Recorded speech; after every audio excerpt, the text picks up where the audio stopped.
Hey, just quickly before the video starts, I'd like to just quickly let you know that this is a long video. Get out some popcorn, chuck the video on 2x speed, or even just skip to the end and see my final tier list. You do you. I'm not too fast. But real quickly, thank you to all the comments on the previous videos. Appreciate hearing what everyone has to say, and don't hold back if you're watching this video and you see I've rated No Good Gophers too high and you think the game sucks and absolutely blows. Let me know. I want to hear it. Don't hold back in the comments. And I say at the end, but if you can think of a game that just any game ever that is better than the 4 games in the S tier of this tier list I've made, let me know in the comments. I want to hear it and I want to challenge you. But aside from that, I won't challenge anyone else's takes. But I do want to hear what people think and what they would change about this list. But yeah, just quick heads up. I'm very passionate about Pat Lawlor's games, and so this is a very passionate video. And yeah, to get comfy. This is going to be a good one. All right, welcome to my Pat Lawlor tier list. 2 videos in the same day, or at least for me. I'll schedule this video for later on, but just getting them all out the way. And yeah, so before I get into the list, just quickly acknowledge that Pat Lawlor, definitely my favorite designer of all time, without a doubt, and I'm sure there's a lot of people in that field. We have, I believe all his works down here below. Well, all in chronological order from Bonsai Run to Toy Story 4.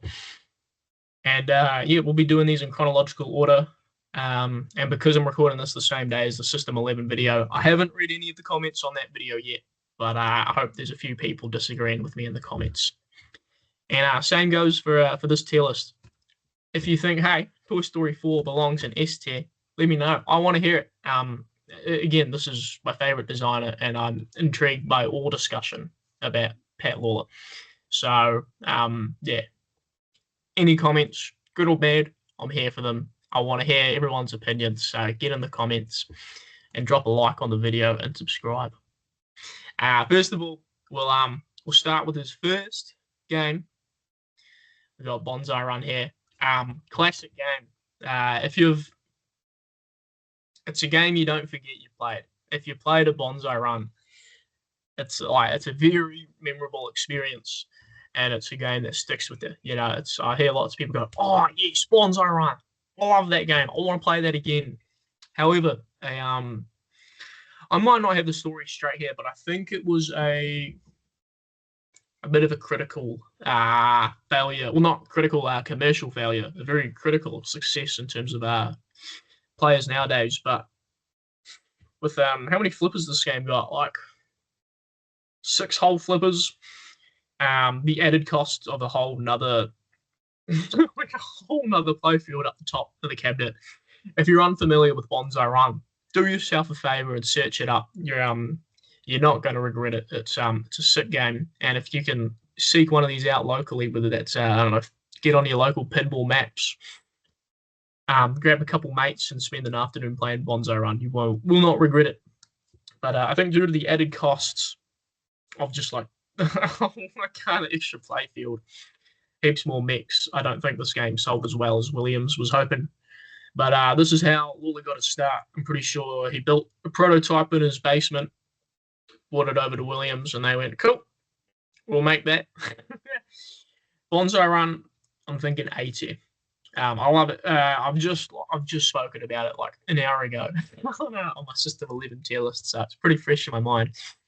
I love the bottom third. I love the kickback on the left. I love the there's like this, the ball. There's like, you got your slingshot on the left, and if the ball kind of rolls over the top, it can fall into this like to an extra coil that kicks it up and it hits this captive ball. There's a lot of crossovers, like kind of crossing over shots that I can really appreciate on a Lawlor game.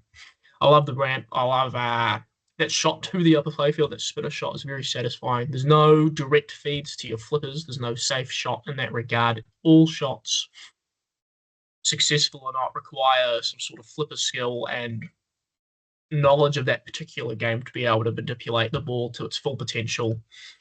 And I think the rules are great. And this is a banging game. I don't know why I have it in A tier. I had it in A tier on the previous video. Just as can't put it into words. Next up, I guess Williams liked Lawlor so much, even though Bonsai Run wasn't the success they were hoping for. They let him carry on to another game, and Earthshaker is just a standard pinball machine in terms of like it just being one playfield with no extended playfield in the head of the game. And Earthshaker is a banging game, great artwork, great sounds, some of the best call outs. When you get the jackpots going, when you lock a ball, I think it's Mark Ritchie, if I'm not mistaken, screaming Earthshaker at you. It's a hell of a time. Really, it's one of those games, and Lawlor does a few of these games, especially early on, where they're very top flipper heavy, and I think that's why I don't have Bonsai Run in S tier, and it's because of especially knowing Lawlor's potential with using a top flipper, as shown in games like Earthshaker and Whirlwind. Bonsai Run's top flipper doesn't have, it feels a bit aimless at times. Like, obviously, I'll take an extra flipper on a game with no direct ball fleeds any day, because that just helps me get the ball under control more. But it feels a bit redundant at times. And Earthshaker solves that, given 2 shots to the top flipper, one really satisfying loop. It's like the curvature of it's practically just hitting straight into a circle. It's great. I love the pop bumper, the through the pop design. That's something Pat Lawlor has pretty much always done that I really respect about him. And is one of my favorite things about his games is how he typically always has a through the pop bumper shot. Earthshakers is one of the more unique ones that I've seen. You kind of hit the left orbit there, and the ball will be directed right through the pops. It won't necessarily. There's like, if you compare it to even like a modern game like Iron Maiden or Rush, which also have through the pop shots, there's a chance that if you don't hit it dead through the pops, that you're going to get the ball landing in the pops. There's no chance of that on Earthshaker. The ball's kind of guided through. You're hitting more of an orbit. It kind of transforms through some pops. But I don't know, just everything about. I think this layout is freaking awesome. How the drop targets go into the pops, how the ramps go. I won't lie, that side ramp isn't the greatest side ramp. It's a bit of a clunker, and there's this shelter shot, and it's a shot similar. Lawlor really likes to recycle concepts and shots, and likes to expand on them in most cases. And Earthshaker is kind of the blueprint for a lot of other games, going all the way, even into Safecracker. Then there's this shelter shot where the ball falls down. You hear a nice clunk. For recent games, to compare it to, King Kong has a similar thing. When you shoot that gong shot, you hear a nice clunk, the ball dropping into that metal subway. Honestly, one of the hardest shots in pinball, I reckon, and the way they use it in the game, your multi-ball restart, and I think there's something else on it that I'm playing. Get extra balls, and even just locking your balls is tied to that shot. You got to be so precise. There's no kind of ball guide to help assist it in. You've got to hit it dead on, dead straight. And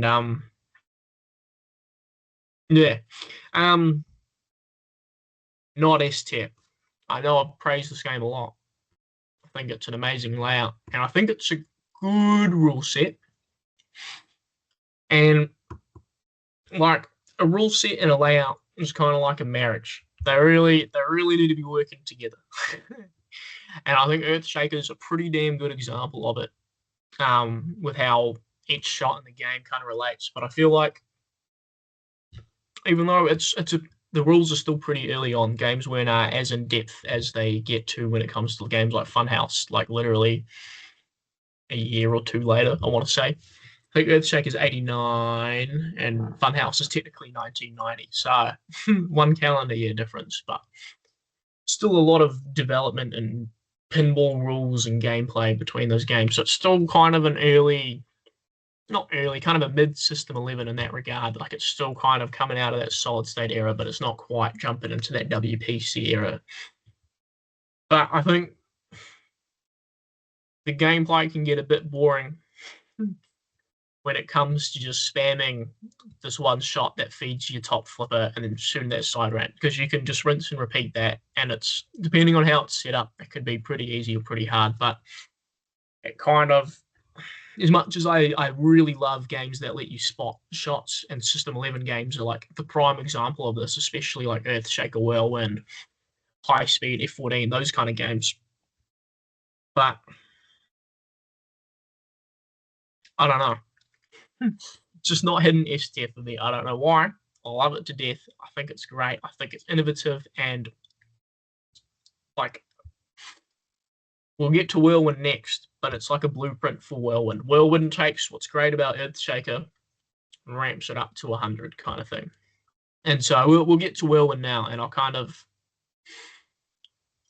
go into that. So Whirlwind, without a doubt, probably my favorite game of all time. This is never gets old, and the rules and the layout mesh so perfectly. And Whirlwind has like basically the same multi-ball kind of lock system as Earthshaker. You have to hit certain targets or shots on the playfield to light a lock a ball, do it again, lock another ball, start your multi-ball. Very similar, and then like the next time you start a multi-ball, it's different shots and potentially harder shots to hit. And like a lot of replayability in that regard. It really feels like you're getting deeper in the game, and you're not just always at that same start state. Where if you think games kind of coming out of that time like Big Guns, just off the top of my head, like once you kind of have started that multi-ball, it's a bit harder to start the next time if you've got your jackpot. But it just feels like you're always at the same state of gameplay. It doesn't feel like you've really built up. It doesn't feel like, I don't know, the presentation of Earthshaker and Whirlwind, two kind of sister games, really, like with the music changing and the progression of the rules, really makes it feel like you're deeper in the game, and it puts a bit of pressure on you, because you know you're not just doing the same thing you were 5 minutes ago. You're doing more stuff. You've got more objectives to get these locks going. Yeah, I don't know. There's just something about it. Like, I think even modern games, absolutely some modern games can take some tips from these games in terms of how they make you feel like you're deep in the game and you've advanced further. Whirlwind, you'll just say it right away, instant S tier. And yeah, as I've been saying, like, just Pat Lawlor, and I'm pretty sure Larry DeMar did the rules for Whirlwind, but Lawlor does a lot of the concept, and that includes the rules and the sound design. From what I've heard, he practically like sings sound effects to the sound guy. And just as a master at creating that feeling of advancing further in the game and having everything do something for the most part. And like that especially is apparent when he gets to games like Adam's Family. And yeah, Whirlwind, just again like Earthshaker, you've got to get further, and the more locks you get, the further your bonus advances, your bonus multiplier. So like you really get awarded for the amount of time you're on the game, and the more you get through it, you're not just repeating the same multi-ball kind of strategy over and over again. And where Whirlwind exceeds Earthshaker, it's not only in layout, having a way better upper flipper kind of configuration, and a way more of a flow. It really makes you think, do I want a slow feed to this top flipper, or do I want a fast feed through the pops? 6 pop bumpers on Whirlwind. What the hell? No one asked for that, but he pops. But there is either way. Sick extra ball shot. You got drop targets, awesome drop target placement, all 4 of them. And you got this ramp that goes up and down. And a bit different to Earthshaker is that Earthshaker, you have the center ramp, and it always feeds your flipper. So you've always got a way to feed the left flipper regardless. Whirlwind, that you can choose based on the shots you choose. You can choose if the main ramp is up or down. And if it's up, it feeds your top flipper. If it's down, it feeds your left flipper. And you can loop it, and you can do the strategy there to get a multi-ball. But however, if that ramp is up, there's no shot that directly feeds a flipper. Even the scoops, like the scoops aren't just a direct feed to the flippers. There's chance they nick a slingshot. You've got these like fat kind of rubbers with switches in them, and they throw it all off. And but the thing that really kind of, from a rules point of view, really blows Earthshaker out the water is the Seller awards, and arguably the first, or I would argue the first wizard mode in all of pinball. You've got Black Knight, but I don't know, like Black Knight 2000. But I would think, well, I don't know, Whirlwind's just a better wizard mode in my opinion. And you've got to go through all these awards in it, like it's great. And they're all like, some of them are dumb. Like some of them is like, oh, your pop bumpers are at max value. Oh, your drop targets are max value.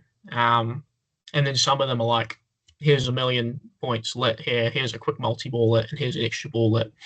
Once you get through them all, you can shoot that scoop again, and it cashes in all the awards at once. So you get everything going. You get an extra ball, you get a multi-ball, you get everything. It's freaking awesome. Presentation is top tier. Sound is top tier. Call out to top tier. This game is freaking some of the best there is, and a real blueprint for modern pinball and how to like there's not many games that execute the rules and layout so perfectly. Like the rules really complement the layout, and the layout really complements the rules. Like I can think, if we want to go older games, I'm thinking Meteor is a game where the layout really complements the rules, and the rules work for that layout. You couldn't take those rules and pop it on any old game. It has to be this layout, and like the ball feeds and everything. And same with Whirlwind. Like even just the skill shot, one of the best skill shots in pinball. You got a short plunge and hit these drop targets, but due to the old switch validation magic, and for those who don't know about switch validation, don't worry, I only talk about it 20 more seconds. But because of these, there's a lot of opportunities to activate a switch off the plunge if you miss these drops. But in the case you don't, it's very satisfying and the highest rewarding points wise to be able to sweep those drop targets from one of the bottom flippers. Just everything about this game is about as best as it can be. And you know, if you're playing in the hot summer, it's even got an inbuilt fan blowing some area. Instant S tier. Next up, we got the follow-up. Practically, if you look at the layouts of Whirlwind and Funhouse, they're practically mirrored. And I've been known to call out John Borg in the past for recycling layouts, but I do have to admit that Lawlor at certain times really does recycle some layouts. But also at the time, this kind of layout just wasn't a thing. And John Borg, like, I would argue that Tron is a way bigger copy of Funhouse than Funhouse is of Whirlwind. Funhouse, where to begin? It's, again, it expands on Whirlwind. Lawlor from this time was always expanding on the games. He goes, right, I love this game. What if we took it and added even more into it and just put a different coat of paint on it? And Funhouse is no different. You've got Rudy, the talking dummy. People talk shit about him. I don't get it. Not creepy.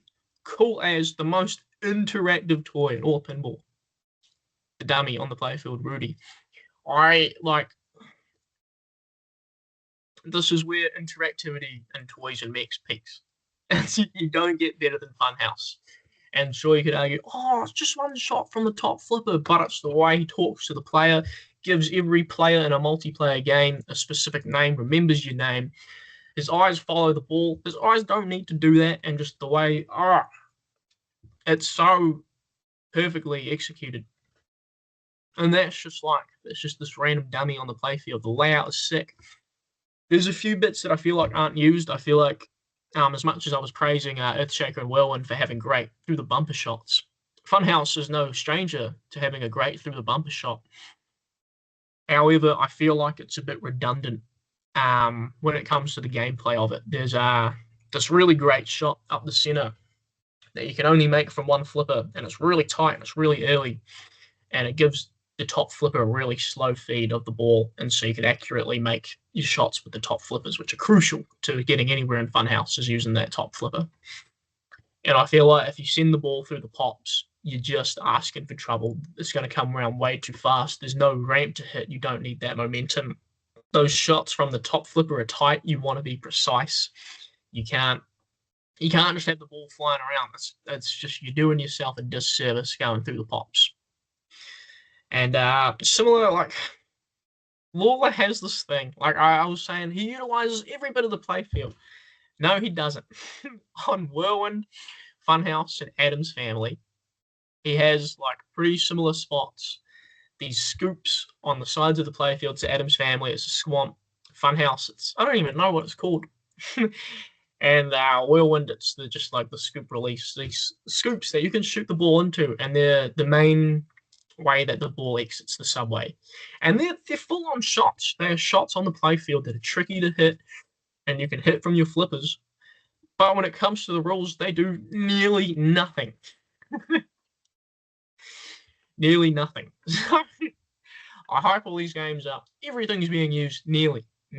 And I think Funhouse is a case where it has less used on the playfield in between Whirlwind and Adam's Family. Adam's Family being the next release.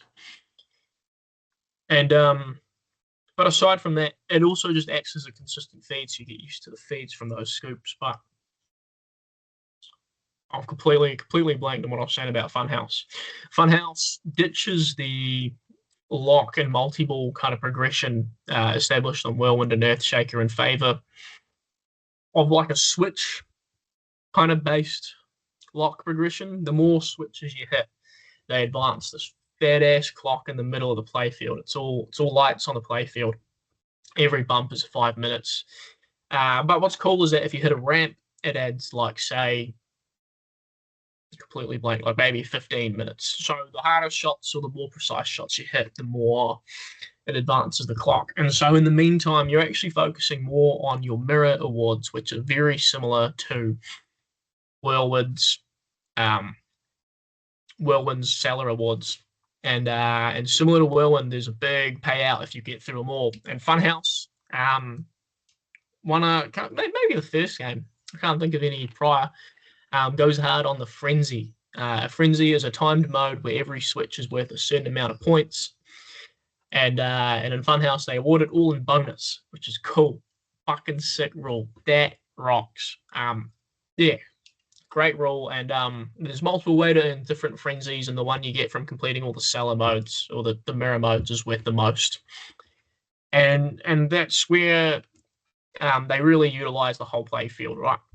Well, that's where they utilize the pop bumpers on Funhouse. Not only do they change what mirror award is lit, but when you're in a frenzy, where do you want to be? If you want constant switches going off, you want to be in the pops, and that encourages you to go for that left orbit to feed the pops. I think the plunge is great on Funhouse. I love how it can feed the pops on accident. It can go into Rudy's hideout, the hidden little shot up the top, or you can just plunge into the in lanes and hope you don't get him out lane. Yeah, it's one of the best games ever made, without a doubt. You got a second plunger, you got the stairs. I don't need to tell you everything about it, but the way the rules, again, like Whirlwind, the way the rules work with the layout and the way, like the left, you need to hit that left ramp to hit the top shot to hit the freaking Rudy. It is just one of the best games ever made, without a doubt. And just thinking about it now, probably the best theme in all of Pinball, best sound package, best call outs, best artwork, best toys, best everything. Funhouse is up there. It's pretty damn good. If not spectacular. S for spectacular. Goes into S tier. Yeah, one of just the greatest of all time. S tier on any list you put it in. Now I'm looking at the bottom, and Lawlor's next game was the Adams Family. And I'm noticing that I never took a screenshot of Adam's Family, so we'll just chuck in a bit of text. Get it a bit. Here we go. Edit that. Photoshop's a bit slow with my very fancy recording software running. There we go. Adam's Family. Perfect. We'll make that white.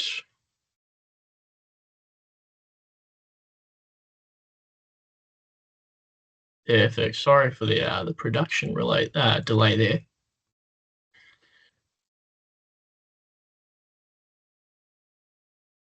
There we go. Adam's Family. Oh, I guess we'll just pop this in the middle. Adam's Family. People say it's overrated. People say it's boring. People say it's a two-shot game. They can get fucked. Adam's Family is amazing. S tier, without a doubt. just get off the bat. I've already spent enough time glazing Funhouse and Whirlwind and Earthshaker. Adam's Family takes everything amazing about all those games and fucking includes so much more. So much crap is packed into this game. You've got the thing hand, like physically, you've got so much. You've got the thing hand, you've got the train ramp, you've got a fourth flipper, you've got the swamp, it's one of the most beautiful games known to man. And I'm so happy that it was such a commercial success. It is beautiful. It is it is one of the things when society collapses in 500 years and it's all post-apocalyptic, there's enough of these Addams families around that some poor soul is going to stumble upon one of them, plug it in, replace all the blown fuses and fix all the boards and discover greatness. And they're going to take this Addams family that they've restored and it's going to start a religion, and Addams Family Pinball will be the new Jesus of this post-apocalyptic, distant land where society has collapsed. I fully believe that if around the time of Jesus Christ, back in the year 0, if you presented them Jesus and an Addams Family Pinball, we'd be worshipping Addams Family to this day and for many thousands of years to come. I'm not going to bother getting into the whole, like, oh, it's so great you've got the thing flips. This is just like, Addams Family. It's beautiful. It's a work of art. And it's like, and again, it just builds into that whole how, like, Earthshaker, even Earthshaker expands on Bonsai Run and then it goes into Whirlwind and Funhouse. It's the best run in all of pinball. Like, the greatest, people love the Elwyn games, Iron Maiden, Jurassic Park, Avengers. This is still the best run in pinball. I think no designer has had a run this influential, this great, and this just like mind-boggling as Pat Lawlor did in the late 80s, early 90s here. Addams Family going into S tier. And then Addams Family is a big success, biggest game of all time, yada, yada, yada. Old news at this point. Williams goes, right, buddy, thank you for all the money. How about we gave you a blank check for your next game? And although there were some features cut out for budget reasons of Twilight Zone, this is what Lawlor blessed us fans with. Twilight Zone. Take everything I said about Addams Family and it being a new religion, times that by 2. Literally, like, times everything about Addams Family times 2. Double the content. The soundtrack is double as good. The call-outs, okay, the call-outs aren't as good as Addams Family. I'll give Addams that. The layout, it's like double the size, double the width. You've got double the shots that Addams Family's got. You've got more shots to hit. You've got more ramps. You've got 4 flippers, and it's again what I've been saying about how when you're designing a game, and I can take a lesson from this. I love to draw out playfields design and mock them all up. As you can see on this YouTube channel, I have a lot of game designs that are published there, but they've all been strictly from a design playfield point of view, just a whitewood. When you design a game and you are designing the rules beside it, and you are like, just the way it all merges, again, just like the other games, it takes everything that's great from them and just does more, does it better, does everything amazing. Twilight Zone, absolute S tier, without a doubt. Amazing art package. And in my opinion, the best sound package to have ever blessed anyone's ears in all of pinball. And there's a lot of great sound packages. I mean, literally just Lawlor's last few games are some of the best. You've got Elvira and the Party Monsters, even the Monster Bash soundtrack from later on in the Williams career. Twilight Zone is the best soundtrack, and I will stand by that. There's so much in this game to talk about. Not a lot of games to get into. I'm gonna leave it there for Twilight Zone. Right, and so Lawlor's had bangers, bangers, bangers, and not just bangers. He's on an exponential rate in terms of commercial success and critical success. Where does he go next? Roadworks, baby. We're talking road show. What a weird thing. I wasn't around playing pinball when the spectacular Lawlor run was happening, but I really wonder what the fan reception was when they saw that Williams was putting out a freaking roadworking game. Now, Twilight Zone marks the end of Lawlor's spectacular run. There's no doubt about that. I can't tell you that Roadshow is Twilight Zone on crack. I just can't tell you that.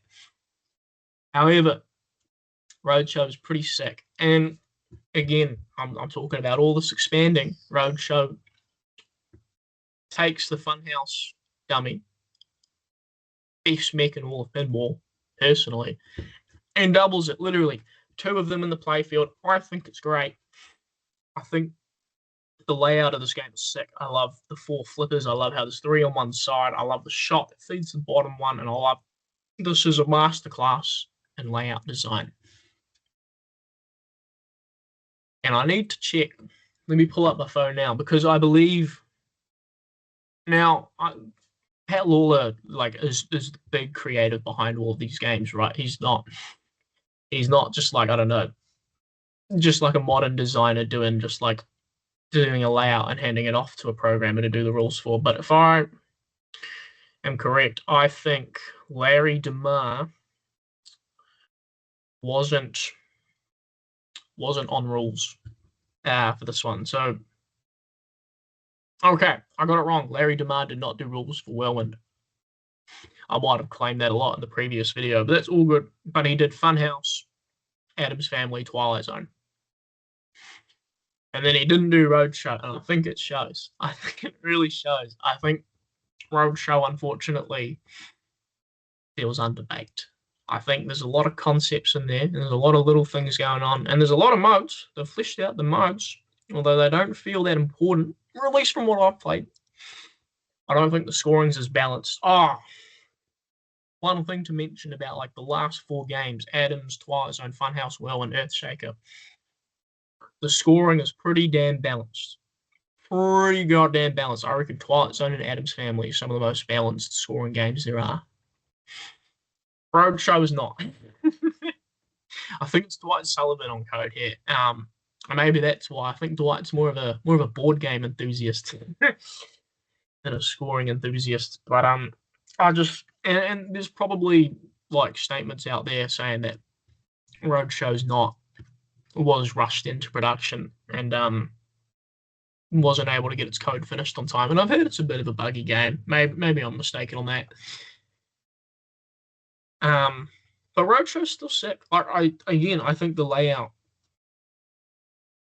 one of the best layouts there is. I think just it was the first game to have the ramp through the pops. Again, the through the pop shots are crucial. On Twilight Zone, the through the pop shot and the shot above the flippers. If you search up Twilight Zone, just the playfield, like a stripped down playfield, and you look at how the ball works under that power playfield, and you can see the paths it takes, mind blowing.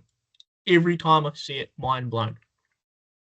This isn't just to Roadshow. This is just, I'm talking about Twilight Zone from a design point of view. Still blows me away. Roadshow's through the pop's amazing. I love the pop bumper configuration. That's something that Lawlor really does right, is he knows how to do pop bumpers in a game. He doesn't just fucking shove them in the corner, chuck a few lanes up there and calls it a day. He fucking integrates them as a part of the gameplay and not just a requirement of something that needs to be on the game.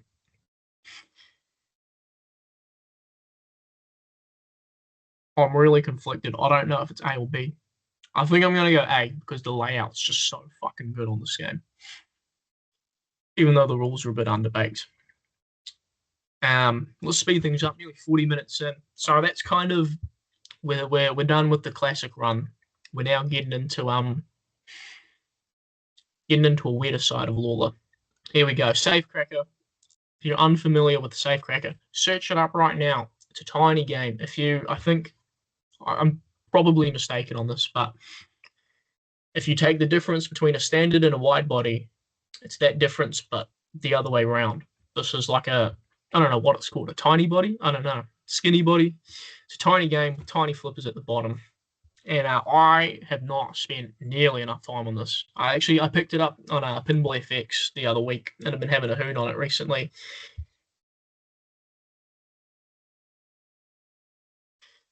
I don't know how to feel about this one. I'm thinking C tier. I don't know what to say about it. Like, again, the rules and the layout you can tell are designed together, right? Like, there's a lot of rule integration. I just don't know if I care enough about the rules. It's so different to a normal pinball machine in terms of the progression, and like, regardless of the getting rid of the three ball kind of system and having it on a timer, I can live with that. It's more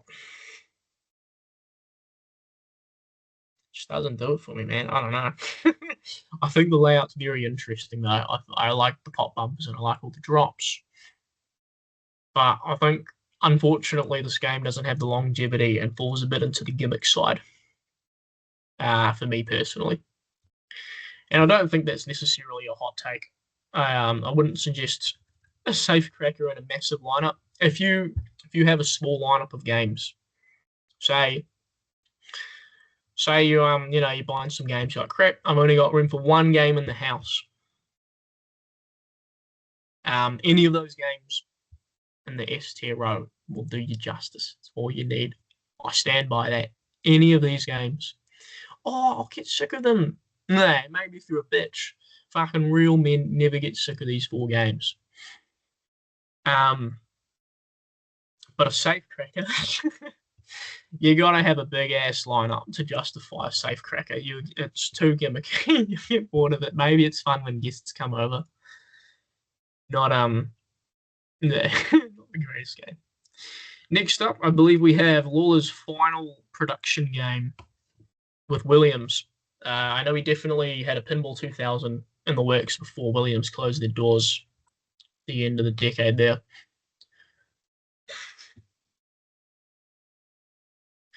This game, I can confirm, was unfinished when it released, so already not a great start.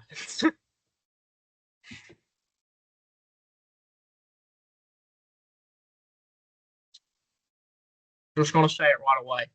This game is B tier. I think this game does fuck, and it fucks hard, without a doubt. I think this game is sick. I love the gophers. I love the theme. I love the music. I love the artwork.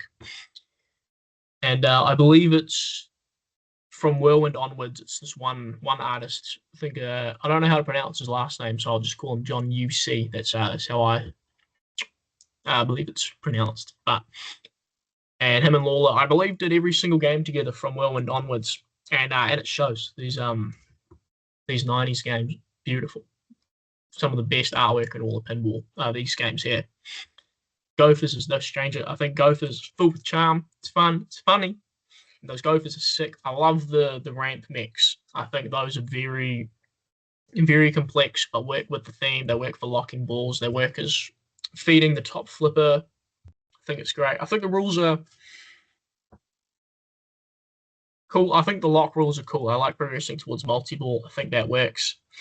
I tell you what, this game confuses the hell out of me. I've played it a lot, and like maybe this just speaks to me as a player. I can't figure out what the fuck is happening. The rules in this game. I can't figure out the captive ball. I don't know what on earth's happening with putting the holes and getting rewards for that, and the spin wheel. It just doesn't compute with me. And I know there's a bit of golfing logic put into the rules here. So I don't know, but yeah. A bit like Roadshow, this game's fun, but a bit underbaked. I was given Lawlor respect for his pop bumpers, mad respect for his pop bumpers, and I love the pop bumper design on every single game he's designed until Gophers, and I can appreciate the uniqueness and kind of the innovation behind them. But from a gameplay point of view, those pop bumpers on Gophers are fucking boring. Just waste of time, waste of space. There could have been a whole nother shot there. You can't even shoot through them.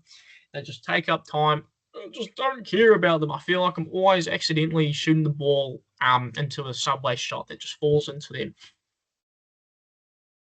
Don't like them. This is like one of the only times I'll tell you on a Lawlor game I don't like that area is on Gophers. However, I think the theme is high up there, and I think there's a lot of fun to be had on this game. And I don't knock this game. I really do like this game. Even if I don't know what the fuck I'm doing and hate the pop bumpers, I think there's still a lot of merit to this game. And it's got that great Lawlor side flipper fucking ramp shot. And then a sick jump ramp. I think that's cool. That hole-in-one shot is awesome. It kind of harks back to the Earthshaker shelter shot. You know, like, you could argue that Lawlor like recycles shots and layout ideas, but he's always fresh when he does it. You know, he's always looking at a different way to do it. And I really respect that about him. And then we have, I think it's pretty universally agreed that Lawlor's games that he did with Williams are great. I feel like the public opinion on the rest of his run differs. And understandably so. So Williams collapses, Gary Stern buys Sega Pinball, turns it into Stern Pinball, yada, yada, yada. One of their first releases, they hired Lawlor, and I think Lawlor was contracted for this game. I don't think he was ever a Stern employee, just a contractor. Could be wrong, don't know.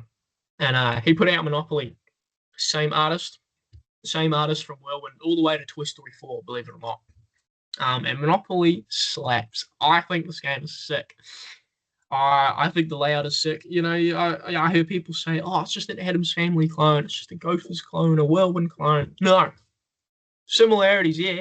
It's not even close. Maybe it might look a little bit like it. It's not. This game is sick.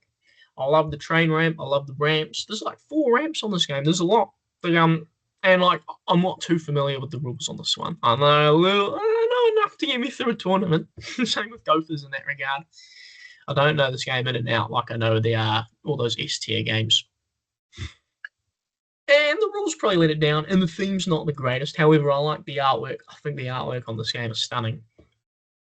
But I love the side ramp, how it hits a target, and how it shares the same exit with one of the center ramps. I love how it has the whirlwind diverters from the ramps going down to its own lanes. I love the plunge. I love the little rotating flipper, and the pops and the side shots. I think it's sick. I think this game slaps. Underrated, overhated. If you can pick this one up for cheap, go for it. I don't know what cheap is in US prices, but certainly if you can find one of these in New Zealand for $3,000, pick it up, bro. That's a fucking mean game you've got there for a cheap, relatively cheap price. Prices are coming down now, but fuck, prices were up there at one point.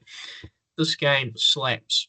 But I think the reason you see me talking smack about Gophers and praising Monopoly, yet putting them in the same tier, is that Gophers comes off of a really high run of games. Monopoly kind of is just generally not considered the funnest game of all time. But so I'm defending Monopoly, and I guess I'm explaining why Gophers is in an S tier in that regard. Now, starting from here, I haven't played many of these later Lawlor games, and if I have, it hasn't been the most in-depth gameplay. And starting this run off for me is Roller Coaster Tycoon. I haven't come across this. I think this game looks sick. I love the artwork. I think the artwork is great, very 90s looking, or at least like 90s pinball looking. I think this layout, if I like the Monopoly layout, I think this Roller Coaster Tycoon layout so good. The drop targets up the center and the side flipper shot being able to hit it all. It's fucking awesome.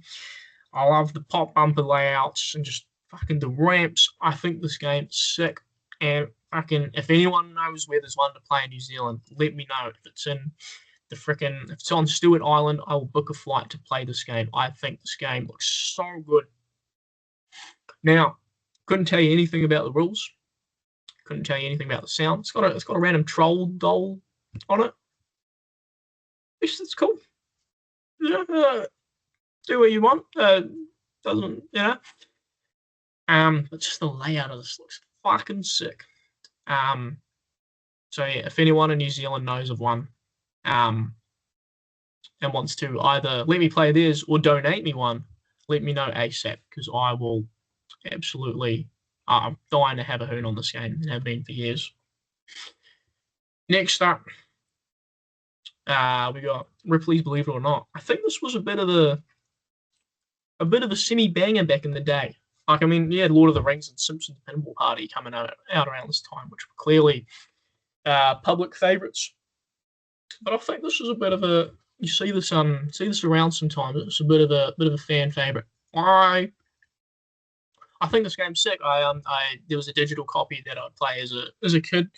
I haven't touched that copy in years. I've never really I've played one in person maybe like a handful of times in my travels, but haven't haven't had the privilege of playing it, having a proper session on it. However, I reckon the artwork is sick. I reckon the theme's sick. I'm sure it was a cheap theme for Stan to pick up. I think it works, man. I think it's sick. However, I don't know.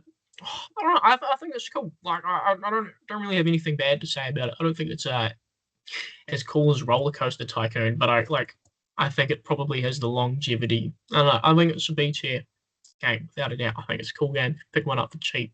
Fucking grab it, bro. And if you know of one to play in New Zealand, let me know. I'd fucking love to have a hoon on that. That applies to like a lot of these games here. Yeah, just kind of based on, unfortunately, based on vibes. I think the vibes are cool on this game, and the layout's pretty sick. No through the bumper shot, so minus points for that one. I guess it's just a typical kind of 3 lanes at the top, feed some bumpers, fall out into your flippers. Not the most crazy. I guess Lawlor was trying to appeal to a more standard crowd. Maybe he doubted his unique designs on Monopoly and Roller Coaster Tycoon when they didn't create the commercial successes as games like Lord of the Rings. And maybe we see that insecurity popping up in the next game, NASCAR or Grand Prix or Dale Jr. or something like that. A lot of different themed, all like kind of versions of this game thematically. NASCAR, the only Lawlor game to only feature 2 flippers. I think this game fucks. I've never played it. The artwork is probably one of the last games to feature kind of a 90s art package. That kind of signature UC look. Later on, if you look down here, the art just that never captures that 90s vibe again. I think this game looks sick, man. I think there's a lot of features on it that look cool. I think if you can play it, if you know of one in New Zealand, let me know. I'm dying to have a hoon on it. I think this game looks sick. It doesn't look like it has the charisma of, say, Roller Coaster Tycoon or Ripley's Believe It or Not, just in terms of the theme. I don't really want to chuck it in C tier, but I feel, I don't know, I think it's sick, and I think it's still very Lawlor looking. I need to actually have a look at the playfield real quick, just on my phone here.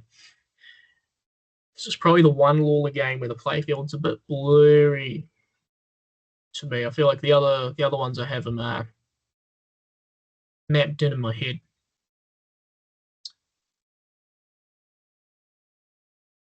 Yeah, I reckon this is still sick. I think there's still a lot going on. It's like a proper sharpshooting game. Real cool trough. You've got like the ball that flies the whole way around. I'll tell you what it looks like. Kind of looks like a proto John Wick. I say that very loosely, but I don't know. I reckon it's cute for its time. But yeah, after having a quick look at the playfield, I'd love to play one. And like, I think any of these Lawlor games, I would love to own. To be honest with you, like I would pick up a NASCAR for the right price. But I don't think the layout is speaks to me as strongly as something like Roller Coaster Tycoon. And so, based on the fact that I haven't played those 2 games, we're going to chuck NASCAR with Safecracker. Next up, we have Family Guy or Shrek. They did two runs of this game, designed for Family Guy and then rethemed as Shrek.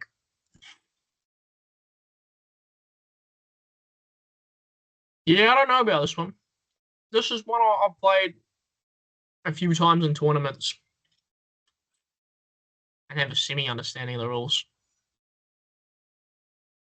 I was commenting about how it seemed like Lawlor might be a bit insecure about his wacky designs when designing NASCAR. Well, maybe, no, I say that. He just wanted a sharp-shooting game because it's a fucking racing game. But Family Guy's a pretty whack layout. No denying that. But I think it's come out at a time where pinball is now relying on not necessarily how many shots you can implement in a game, but it's more shot based instead of like Family Guy, like especially up the middle, has a crazy pop bumper system. Like again, Lawlor's back to his pop roots, doing some sick pops. He's got some through the pop scoops, got some targets going in there. It's a wacky ass game. I don't know, man. But I honestly think what puts me off the most about Family Guy is the top flipper and how it's a little baby flipper. I don't like that. I want big flippers on top.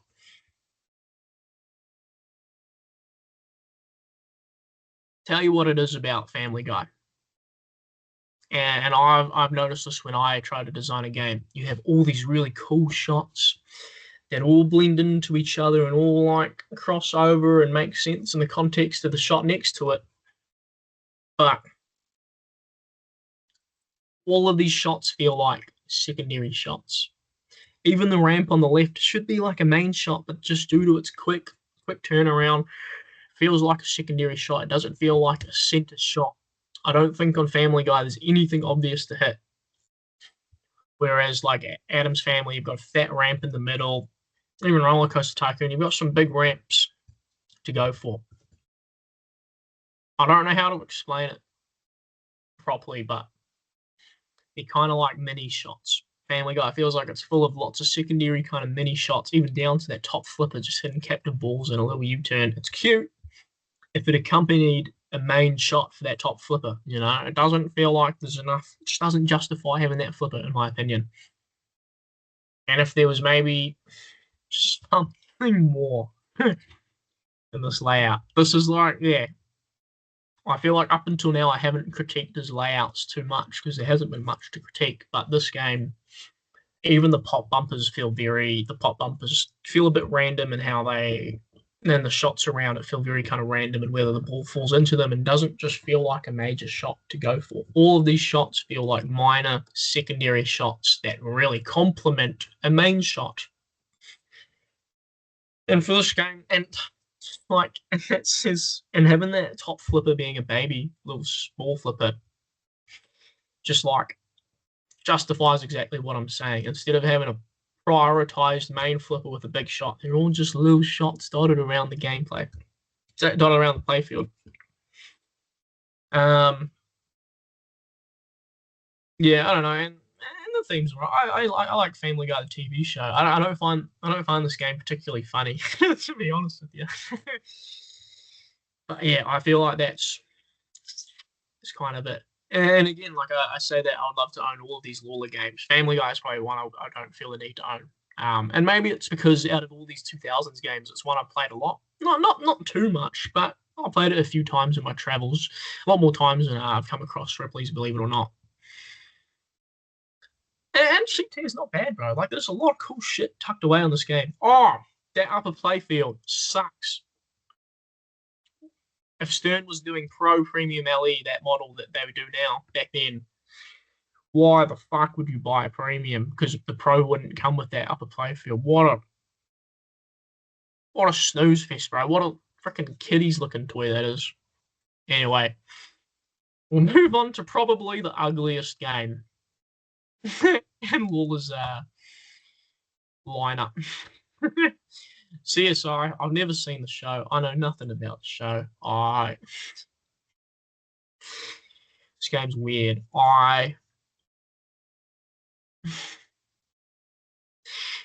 Okay.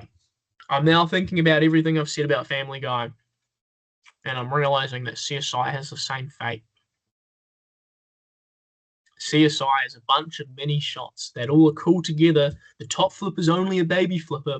However, this layout resonates way more with me. I think this is a way more interesting layout. And even, oh God, all these shots are little shots. You've got like a little U-turn, and even like, they're all just kind of secondary shots. There's no main shot. There's no easy bailout shot.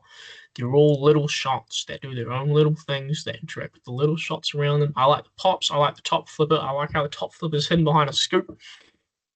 I like the skull locks, even though they look pretty cheap. That's probably like kind of, but I think that skull says a lot more, has a lot more of a kind of central kind of big thing to aim for than Family Guy does. Family Guy feels like it's just little things. Even the upper playfield is just a little baby freaking pinball nonsense. I think CSI is a hell of a lot better than Family Guy and NASCAR. And if anyone knows of a CSI in New Zealand, I want to play it. I want to play it so badly. Please let me know. But CSI artwork's really bad on it, and it looks very gimmicky. The game looks very gimmicky in that regard. All the shots are very gimmicky. However, I would love to have a hoon on it because I think these shots look a lot more interesting than the Family Guy shots and how they all kind of are mapped out together. Next up. All right, now we're heading into modern territory, real modern games, and I think this is where takes get really divisive. We've got these 3 Jersey Jack games here, and I've technically played them all, but I've probably played all of them a maximum of 3 times each.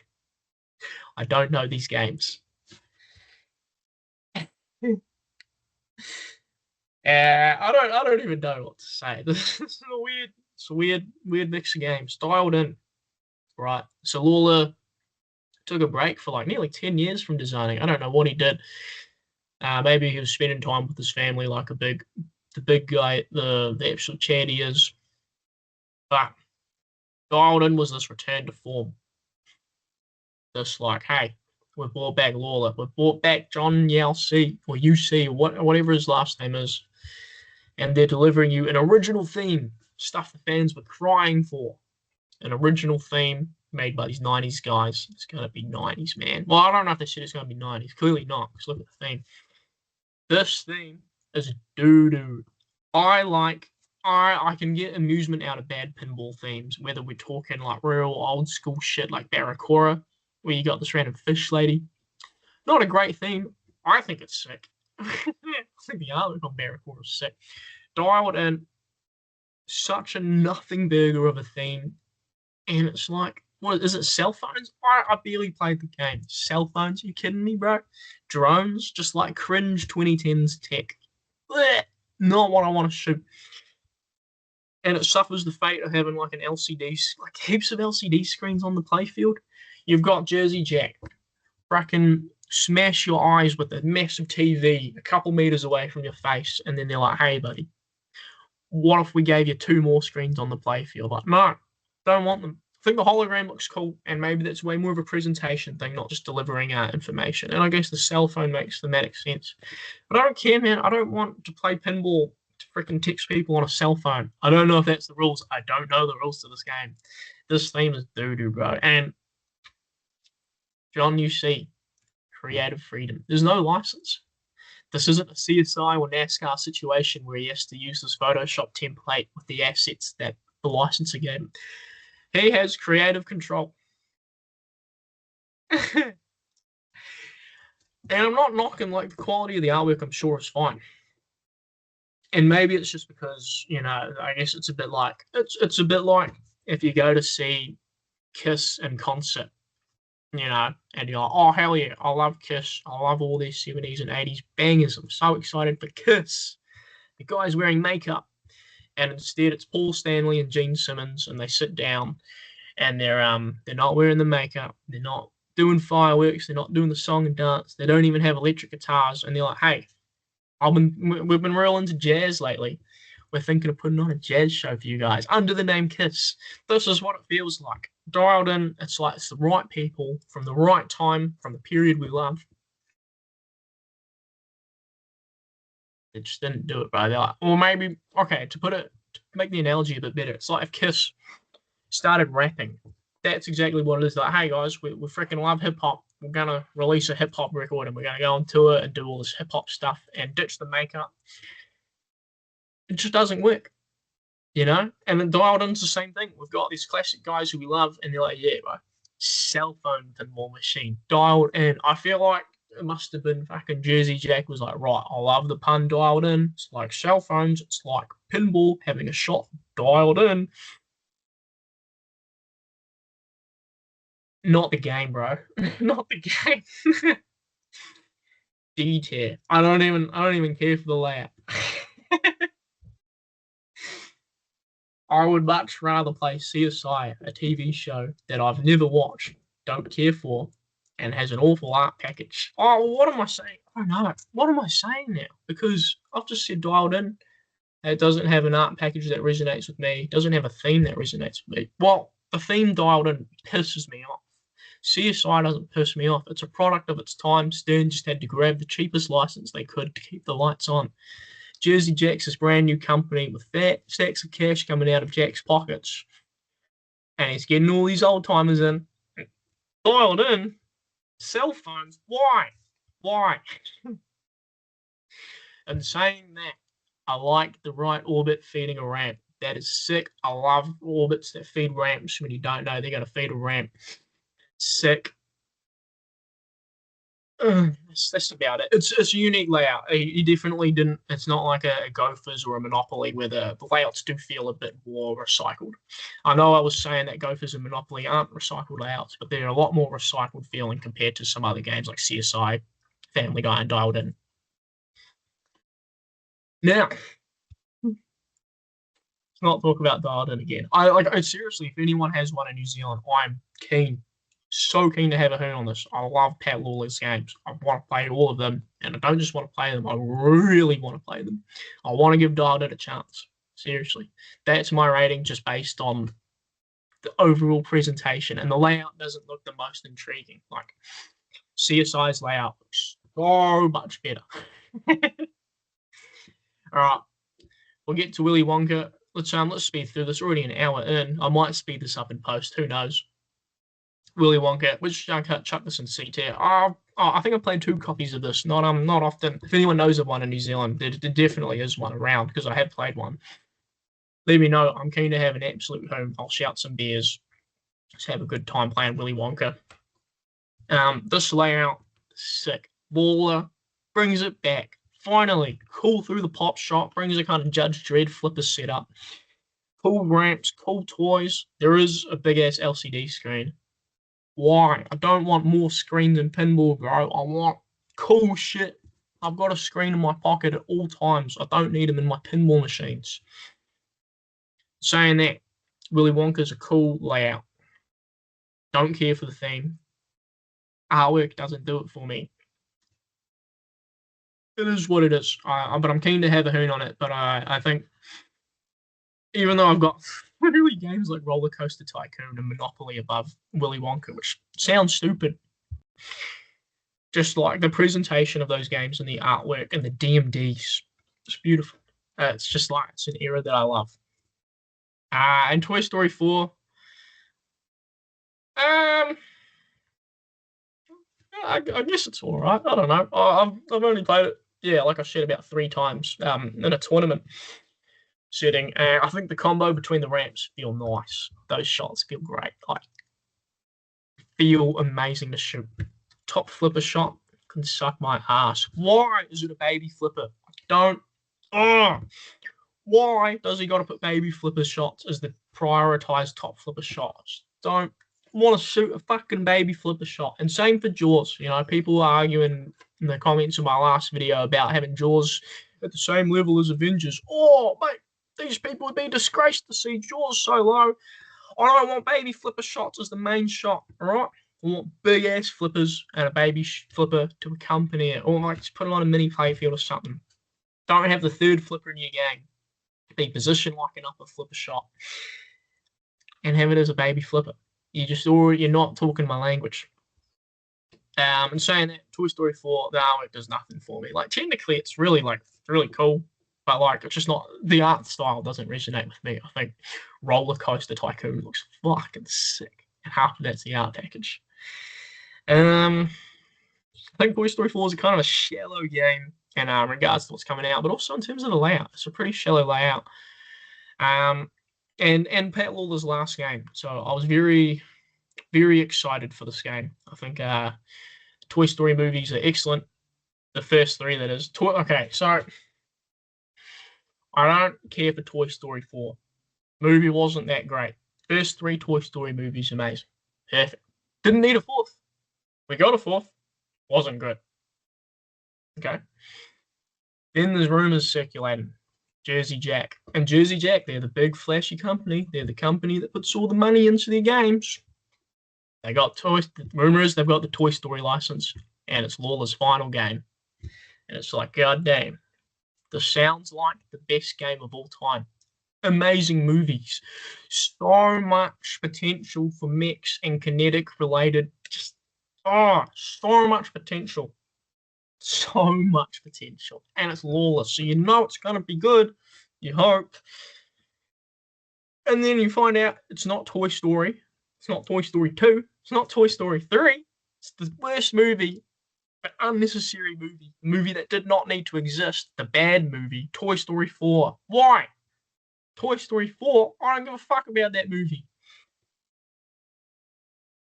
Yeah, okay. It's okay. Still Toy Story. We've still got Woody and Buzz. And Bo Peep. We've got everyone. And then there's a fucking... What's the main toy on the game? A fucking LCD screen. A fat, tablet-sized game. Fucking, you've got an iPad sitting on there, and you're playing virtual pinball. I thought Family Guy's fucking mini pinball was bad. It's like that. But even worse. Fucking does my head in, and the layout is just not what it could have been. Some shots are nice. I like the ramps. The Duke Boom shot is cool. Going back to Gophers again. Lawlor always harking back to his previous titles, but my God, is this game a letdown? And unfortunately, that's Lawlor's final game. However, I don't have it in E tier, bro. It's still a Lawlor game, man. Are you kidding me? Those ramps are fucking nice. I like them. It's got that Lawlor charm in the layout, even though it's not the greatest. It's still a bit of charm in the captain ball and the fucking shot that feeds your top flipper. Pops are pretty fucking boring on that one. A bit like Gophers, hurry up, get out of those things, buddy. But yeah, that's my list. Did not expect to get so annoyed there. Was not expecting that. I guess it's just Jersey Jack for you.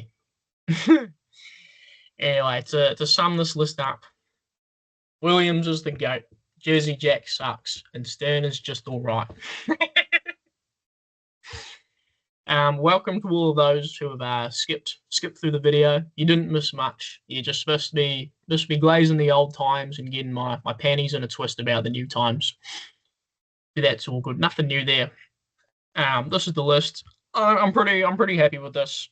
I think Lawlor easily best designer, and it's a shame I've ended on such a negative note with these Jersey Jack games, but it is what it is. I think Willy Wonka's definitely too low. I think it's just I don't like Jersey Jack, so gets minus points for fucking being Jersey Jack. But yeah, fucking these 4 games at the top. I name a game that's better. I fucking dare you. I dare you in the comments. Name one game that's better than any of these 4 on the top, and I'll tell you why you're wrong. So these 4 games are probably the best in pinball history. And love Alwyn. Love Alwyn. He fucking wishes he could top these 4 games. Nothing personal, bro. You can tell in Alwyn's games this dude has the fattest fucking respect for Lawlor. You can tell he fucking loves these Lawlor games. And I've heard in interviews him say that, but you don't even need to hear him say that. You just look at his games and you can tell this cunt fucking froths over the Lawlor games. Anyway, that's all. Let me know in the comments why my list sucks.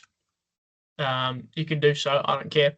I mean, I do care. I want to hear it. I want to hear everyone's opinions. If yeah, I want everyone to name. If you think there's a game better than these top 4, I want you to name it. I'll tell you why you're wrong. Don't let that intimidate you. I want to hear it. And yeah, I want to start a conversation about Lawlor. Tell me why you think Monopoly fucking sucks and put it in E tier, and I'll absolutely devour that comment, as in enjoy reading it. Because yeah, I'm here. This is just my opinion. And yeah, thank you for watching. We've got heaps of videos in the pipeline. I've got some more to do. I don't know. I've got heaps of ideas. Maybe we'll tackle Steve Ritchie next. Yeah, and also a very good designer. Not as good as Lawlor, but good designer nonetheless, who's influenced the industry a lot. All right, we'll wrap it up there. Thank you guys for watching. Appreciate it.